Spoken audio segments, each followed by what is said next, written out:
Hi guys, நாம் இன்றைக்கி இந்த வீடியோவில் என்ன பார்க்க போகிறோம்னு பார்த்தீங்கன்னா, ஃபஸ்ட்டு மேட்ச் எதுக்கு ப்ளஸ் ஆகுது, அதிகமாக ப்ளஸ் ஆகுதுன்றதை பற்றி தான் பார்க்க போகிறோம். சில பேருக்கு தெரியாது, அது அப்படி அதிகமாக ப்ளஸ் ஆகுதானே தெரியாது. இல்லை நம்ம விளாட்றது தான் அதனால தான் ஏறுது அப்படின்னு நினச்சிருப்பாங்க. இல்லை அப்படிலாம் இல்லை, அதுக்குன்னு ஒன்று இருக்குது, அதனால தான் ப்ளஸ் ஆகுது. அதை நான் என்னன்னு போக சொல்கிறேன், அதை அப்படியே கண்டினியூ பண்ணிக்கிட்டே வாங்க. வீடியோவை ஸ்கிப் பண்ணாமல் பார்த்தா தான் புரியும் உங்களுக்கு. நான் எப்படி இப்படிலாம் இறங்குறேனோ அந்த மாதிரி நீங்கள் இறங்கி ப்ளே பண்ணாலே போதும், நீங்கள் அந்த மாதிரி ப்ளஸ் பண்ணிக்கலாம் ஃபஸ்ட்டு மேட்ச் மட்டும். நான் இதுக்கு முன்னாடியே ஒரு வீடியோ அப்லோட் பண்ணுறேன், எப்படி சோலோ ரேங்க் புஷ் பண்ணுறதுன்ட்டு.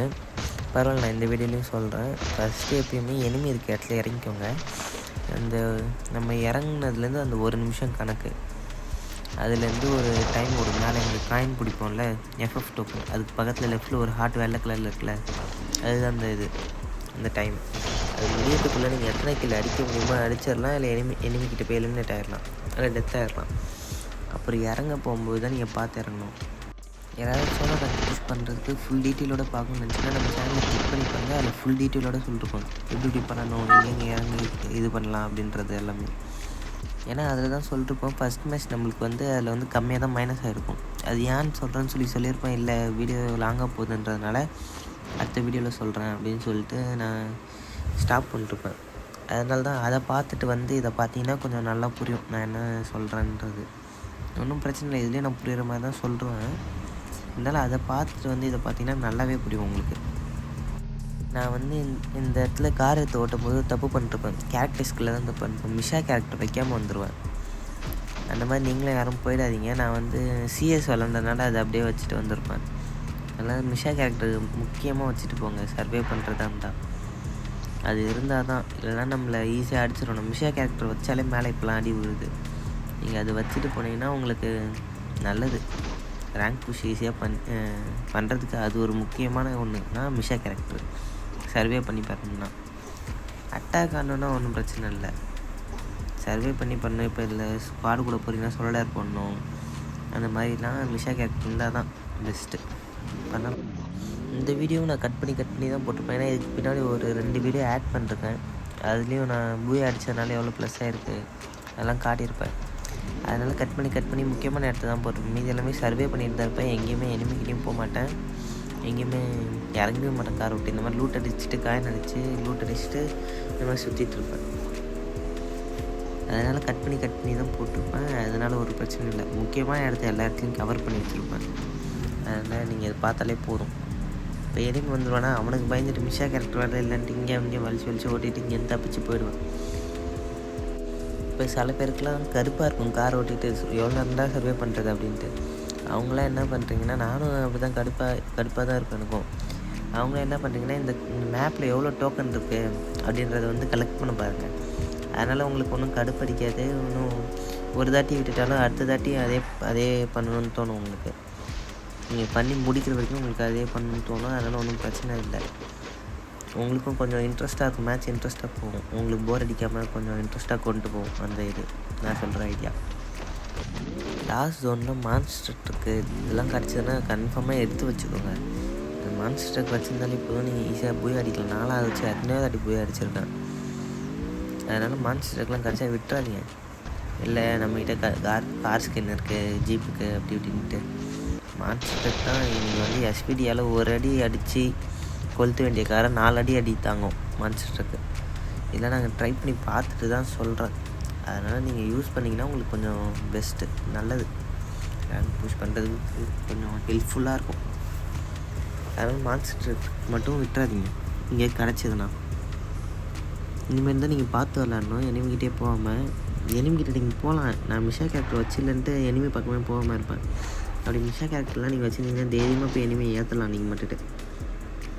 மிஷா கேரக்டர் வச்சில்லன்றதுனால தான் நான் இப்போ எனிமிக்கிட்ட போகாமல் சுற்றிட்டுருக்கேன். அதனால் நீங்கள் மறந்துடாதீங்க, மிஷா கேரக்டர் ரொம்ப இம்பார்ட்டண்ட்.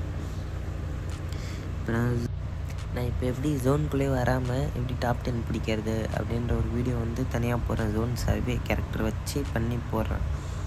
அதை பார்த்தீங்கன்னாலும் இதோட அது கொஞ்சம் நல்லாவே இருக்குன்னு நினைக்கிறேன். இந்த மாதிரி சுற்றுறதோட ஜோனுக்கு வெளியில் இருக்கிறது அப்பப்போ சும்மா உள்ளே வந்துட்டு போனாலே போதும்.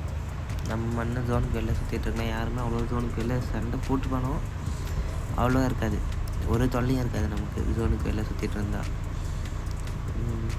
அப்பப்போ கொஞ்சம் உள்ளே வந்துட்டு போனால் போதும். அந்த டீட்டெயிலில் நான் சொல்கிறேன் அடுத்த வீடியோ, அதுக்குன்னு ஒரு வீடியோ மேக் பண்ணும்போது சொல்கிறேன்.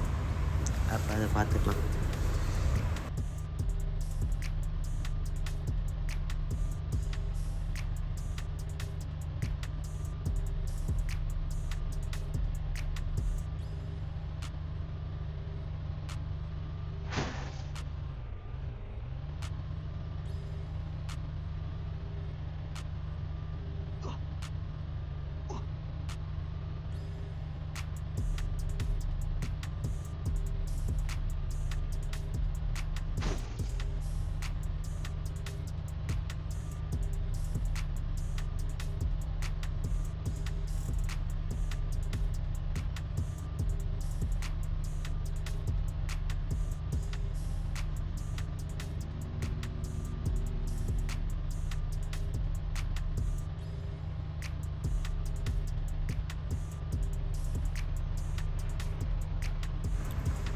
இப்போ பார்த்தீங்கனாலே தெரியும். இப்போ நான் மிஷா கேரக்டர் வைக்கிறதுனால எனக்கு அடி வந்துடும். அதனால தான் சொல்கிறேன், மிஷா கேரக்டர் ரொம்ப முக்கியமானது. சர்வே பண்ணி இந்த மாதிரி கார் எடுத்துகிட்டு சுற்றுறீங்கன்னா அதை மட்டும் மறந்துடாதீங்க. இப்போ நான் மறந்து வந்ததுனால தான் எனக்கு இப்போ இவ்வளோ பிரச்சனை இல்லை. நான் இதோட கொஞ்சம் கில்லை அடித்து இன்னும் கொஞ்சமாச்சும் ப்ளஸ் பண்ணியிருக்கலாம். இந்த மேட்ச்சு 2 கில்லு தான் அடித்து வச்சுருக்கேன். தைரியமாக ஏறலாம் எனிமிக்கிட்ட. மிஷா கேரக்டர் இருந்தால் பயப்படே தேவையில்ல, நம்மன்னு இடித்து தள்ளிட்டு போயிட்டே இருக்கலாம். இப்போ எனிமி லாங்கில் நிற்கிறான், அவனுக்கு நம்ம அவனுக்கு ஸ்ட்ரெயிட்டாக ஓட்டிகிட்டு போனால் அவன் அசால்ட்டாக நம்மளை அடிச்சிருவான். மிஷா கேரக்டர் நம்ம மேலே அடிபட்டுரும், டேமேஜ் வந்துடும். அதனால் சொல்கிறேன், மிஷா கேரக்டர் மட்டும் மறந்துடாதீங்க. அட்டாக் ஆறிங்கன்னா பரவாயில்ல, க்ளோவால் தான் முக்கியம். அட்டாக் ஆகிறதுக்கு ஏறணுன்னா, ஜோனுக்கு வெளியிலேருந்து உள்ளே ஏறணுன்னா எனிமிக்கிட்ட அடி வாங்காமல் பாருங்கள், அடித்து காரை கொளுத்தி விட்டணும். இப்போ பாருங்கள், இப்போ என்னை அடித்து 5 ஹெச்பியில் எடுத்து விட்டுருணும். கிட்டத்தட்ட செத்துட்டுனே நினச்சேன். அப்புறம் எப்படியும் கொஞ்சம் க்ளோவால் போட்டு தப்பிச்சிருவான். இப்போ எவ்வளோ லைஃப்பில் எடுத்துகிட்டு விட்டணும். ஓரில் இருந்தனால தான் நான் தப்பித்தேன். இப்போ ஹெச்பின்னு ஒரு கேரக்டர் இருக்குல்ல, அது எவ்வளோ யூஸ்ஃபுல்லாக இருக்குன்னு பாருங்கள். அது கடகடன்னு ஒரு 30-40 ஹெச்பி கிட்ட ஏற்றி விட்ருவாங்க. மொத்தம் 80 ஹெச்பி அதை ஏற்றி விடும் ஒரு தாட்டி டேமேஜ் வாங்கிட்டாலே. அப்போ நீங்கள் இப்போ ஒருத்தவங்கிட்ட டேமேஜ் வாங்கிட்டு ஓடுறீங்கன்னு அது டக்குனு ஏற்றி விடும். திருப்பி இன்னொருத்தவங்கிட்ட டேமேஜ் வாங்கிட்டு வரீங்கன்னா அது இன்னொரு தாட்டி திருப்பி ஏற்றி விடும் 80 ஹெச்பி. அப்போ அதோட யூஸ்ஃபுல்லு கேரக்டரை பற்றி தெரிஞ்சுக்கிட்டு யூஸ் பண்ணால் கொஞ்சம் நல்லாயிருக்கும். அது என்னென்ன வேலை செய்யுது அப்படின்ற மாதிரி. இப்போ ஓரியன் தான், நான் முன்னாடி கேப்பவர் தான் யூஸ் பண்ணிட்டு இருந்தேன். இப்போ எனக்கு ஓரியன் செட் ஆயிடுச்சு.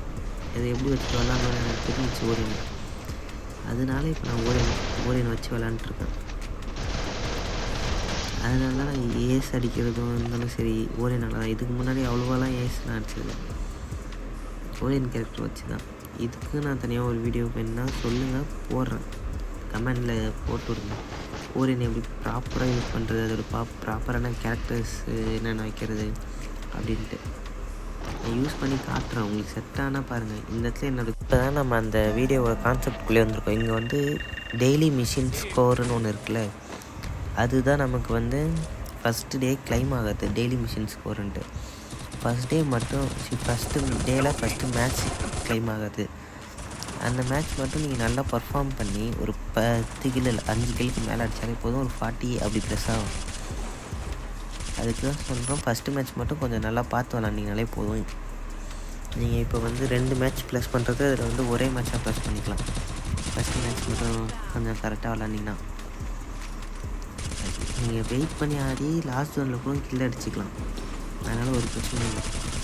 அப்புறம் டியோ மேட்ச் போட்டிருப்போம். இதுலேயும் நான் விளாண்டது. அப்புறம் இதோட இது காட்டிருப்பேன், பூயா அடிச்சிருப்பேன். அதுக்கே இதில் எவ்வளோ ப்ளஸ் ஆகுதுன்னு பாருங்கள். இது ஒன்றும் ஆனால் ஃபஸ்ட்டு மேட்ச் கிடையாது. இதில் ஆனால் பூயா அடிச்சிருப்பேன். ஆனால் எவ்வளோ ப்ளஸ் ஆகுதுன்னு பாருங்கள்.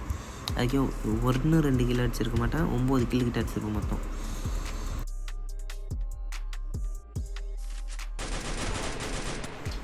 இப்போ இந்த இடத்துல எனக்கு அவன் ஃபுல் டேமேஜ் பண்ணி விட்றான். இப்போ ஜோட்டா கேரக்டர் இருக்கிறனால ஓரியன் டேமேஜ் பண்ணாலும் எனக்கு எவ்வளோ ஹெச்பி ஏறுதுன்ட்டு அது இப்போ நான் பூயா அடிச்சிருக்கேன். இதில் டெய்லி மிஷின் ஸ்கோர்னு ஒன்று கிடையாது. அதனால் பூயா போனஸ்ன்னு ஒன்று வந்திருக்கும். பூயா அடிச்சுன்னா 5 பாயிண்ட் ஏறும். ஒரு பூயாவுக்கு 5 பாயிண்ட்டுன்ற மாதிரி ப்ளஸ் ஆகும். அதனால எனக்கு 29 ஏதோ ப்ளஸ் ஆகிருக்கும். அப்படி அந்த பூயா பாயிண்ட்டு இல்லைன்னா எனக்கு வந்து எவ்வளோ 24 தான் எனக்கு. அப்படின்னா பூயா அடித்தாலும் எவ்வளோ கம்மியாக ஏதுன்றாங்க. ரேங்க் அதிகமாக இருந்தீங்கன்னா இப்படி தான் இருக்கும். இதே நீங்கள் ஹீரோய்க்கு அப்படிலாம் இருக்கிற பர்சனாக இருந்தீங்கன்னா இதில் டைமண்ட் அப்படிலாம் இருக்கிற பர்சன் இருந்தீங்கன்னா இந்த மாதிரி ஃபஸ்ட்டு மேட்ச் போய் அடிச்சிங்கன்னா 80 70 அப்படின்ற மாதிரி ஏறும். இப்போ நான் வந்து ஒரு 4 ஃபோட்டோ காட்டுவேன். அது என்னென்னா இந்த ரேங்க் இது எவ்வளோ ப்ளஸ் ஆகிருக்குன்னு. லெஃப்ட் சைடில் கார்னரில் ஒன்று இருக்குல்ல, அதில் வந்து டெய்லி மிஷின் ஒன்று கம்ப்ளீட் ஆகிருக்கும். இப்போ வந்து பிஹேவியர் ஸ்கோர்னு ஒன்று ஆகிருக்கும். அது நீங்கள் வந்து நல்லா பிஹேவ் பண்ணிங்கன்னா அது அந்த மாதிரி இதுவாகும். ஓகே காய்ஸ், பிடிச்சிருந்தா சப்ஸ்கிரைப் பண்ணுங்கள், ஷேர் பண்ணுங்கள், லைக் பண்ணுங்கள். இதோட இந்த வீடியோ நான் ஸ்டாப் பண்ணிக்கிறேன். ஓகே, பாய்.